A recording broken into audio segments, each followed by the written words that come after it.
Hey Crusaders, I'm AJ. And I'm Julius. And today we're going to be talking about who we would want to play Daredevil in the upcoming Netflix show. So, Julius, if you had to pick 3 people, who would your first person be? My first, well, no, what? Who would you, okay. Third one. In descending order, so we Right. get better as we go. Who would your last pick be? My last pick would be everyone who has suggested him for everything is Nathan Fillion. Yeah. It's not original. Yeah, it's okay. It's just, he looks like an average white guy who can play a lawyer. I could Or see, Green Lantern, or Flash, or every Aquaman. other white guy superhero. Okay, Yeah. gotcha. I would say for my last one would probably be Chris Pine.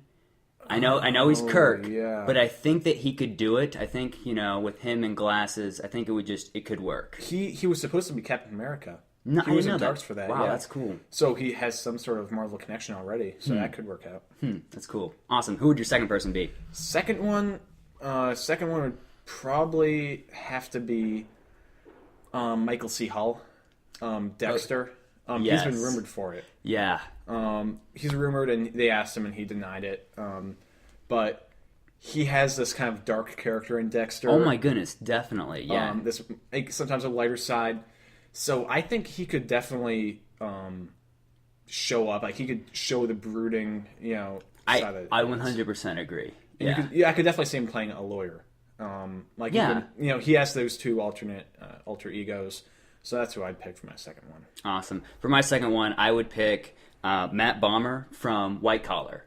Okay. And I think he could do it. I think he's got that whole kind of smirkiness where he's blind, but he can see all this stuff through all this sonar and radar stuff, and no one would know all this stuff, but he would, and he would have this kind of a superiority over, like a cockiness, arrogance. kind of, but not necessarily. It would still be like Matt Murdock.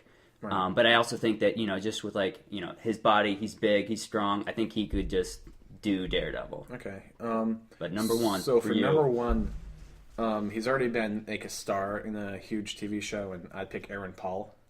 Okay. He is probably one of the best young actors out there, at least for TV. Yeah, but you would make him that young? You'd make Matt Murdock young? I mean, he's 33. Yeah, but he... I would. Okay. Because let's say they start this series out, and you see lots of these other Marvel characters like Iron Man. He might old. be going away soon, or at least the Tony Stark or Robert Downey Jr. version. Yeah. What's Chris Evans like? He's saying he might retire from acting once he's done with Marvel, so he might not want to renew the contract. So they're gonna need to start introducing these characters, and Daredevil is a character that has a lot of I mean, it's a big character, and he's probably the biggest B-lister character Yeah. in all of comics, probably. Yeah, I mean, I knew who Daredevil was more than I knew who Thor was or Iron Man was. Yeah, before same those here. movies. Same here. Yeah. So, okay, that's interesting. For me, I mean, I would go Michael C. Hall for my number one. Honestly, I mean, he's a fan favorite, and I'm a fan of Daredevil. I'm also a fan of Dexter. I love Michael C. Hall, and I think he would be such a great embodiment of Matt Murdock and Daredevil. I think he could do both. So. He has the best chance. He does. Out of those. I mean, that's who I would want. That's who I would pay to see the most. So that's all we have for you today. Make sure you guys check back every other day for a new video, and subscribe, like, comment, all that good stuff. Thanks for watching. Stay ace.